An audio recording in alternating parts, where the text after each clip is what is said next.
किसी ने भी बड़े कमाल की बात लिखी है कि जैसे हो वैसे रहा करो, क्योंकि ओरिजिनल की कीमत हमेशा कॉपी से ज़्यादा होती है। हाय गाइस, ये कहानी है एक सर्प की। एक बार भगवान बुद्ध अपने शिष्यों के साथ बैठकर कुछ समझा रहे थे।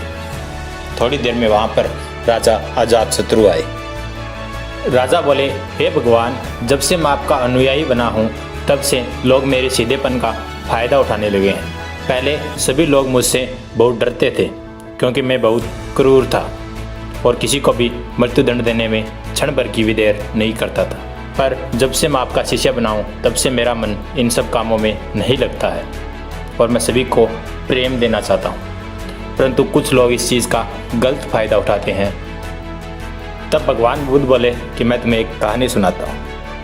एक बार एक भिक्षु गांव से गुजर रहा था तो उसने विश्राम करने की सोची।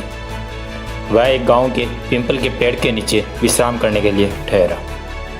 तभी कुछ लोग उसे रोक देते हैं। उस भिक्षु को कहते हैं कि यहाँ पर एक जहरीला सांप रहता है जिसने बहुत सारे लोगों को डस लिया है, तो आप यहाँ पर न ठहरें। वह सांप इतना खतरनाक है कि जो भी आज तक इस पेड़ के पास गया है वह जीवित नहीं आया है।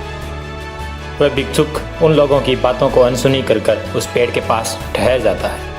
कुछ ही देर में एक भयानक सा सर्प उनके पास आता है और वह उनसे बोलता है, क्या तुम्हें पता नहीं है यह जगह मेरी है? तुम्हें डर नहीं लगता मुझसे? तुम यहाँ कैसे आ गई? वह भिक्षु बोला, मुझे डर कैसा? डरना तो तुम्हें चाहिए। तुम अपने डर के कारण ही तो ये सब करते हो, लोगों को डराते हो। मुझे तो न जीवन की लालसा है न मृत्यु का भय है। यह सुनकर सर्प को बड़ा आश्चर्य हुआ। उसने ऐसा पहली बार सुना था और पहली बार देखा था कि उसे कोई डर नहीं रहा था। और वह सर्प उस भिक्षुक से बात करने लगा, मैं अपने बचाव के लिए ये सब करता हूँ, क्योंकि अगर मैं ऐसा रूप नहीं धारण करूँगा तो लोग मुझे जीवित नहीं छोड़ेंगे, लोग मुझे मार देंगे। भिक्षुक कहता है कि तुम कह तो सही रहे हो, पर तुम जीवन जीने के लिए बुरे कर्म करना छोड़ दो। उसके लिए बुरे कर्म करने की आवश्यकता नहीं है। अगर तुम सच में मोह से मुक्त होना चाहते हो तो ये सब छोड़कर बिल्कुल शांत हो जाओ। और यह कहकर भिक्षुक वहाँ से चला गया। वह उस भिक्षुक से इतना प्रभावित होता है कि वह क्रोध करना छोड़ देता है। पर इसका सर्प के जीवन पर अलग प्रभाव पड़ा। जो लोग पहले उसे देखकर डर कर भागते थे वह उसके सीधेपन का गलत फ़ायदा उठाने लगे। अब सब लोग उसको मारने लगे। शांत से रहने की कोशिश तो करता पर लोग उसे मारते, यहाँ तक कि बच्चे भी उसे मारने लगे। वह सर्प बड़ा परेशान हो गया। कुछ दिन बाद भिक्षुक दोबारा उसी पेड़ की तरफ से गुजरे तो उन्होंने देखा कि सांप एक कोने में एक तरफ बैठा था और वह भूख से तड़प रहा था। उसकी हालत भी पहले से बहुत ख़राब थी, जगह जगह उसको खरोंचें आई हुई थी।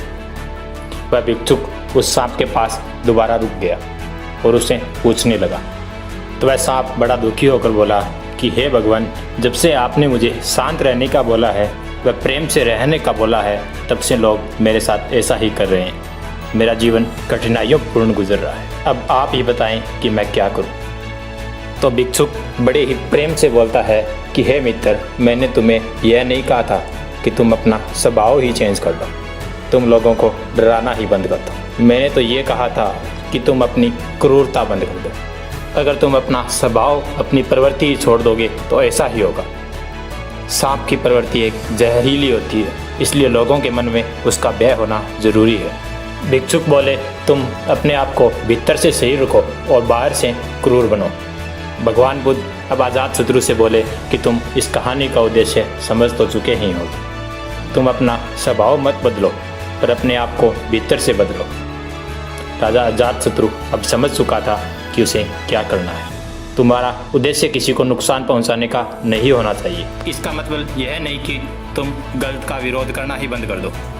ये कहानी आपको क्या कहना चाहती है ये तो आप समझ ही चुके हैं। अपने आप को ऐसा बनाओ कि आप हर गलत चीज़ का विरोध कर सकें। अगर कहानी अच्छी लगी तो लाइक एंड सब्सक्राइब करें। जल्दी मिलते हैं एक नई कहानी के साथ। मुस्कुराते रहिए।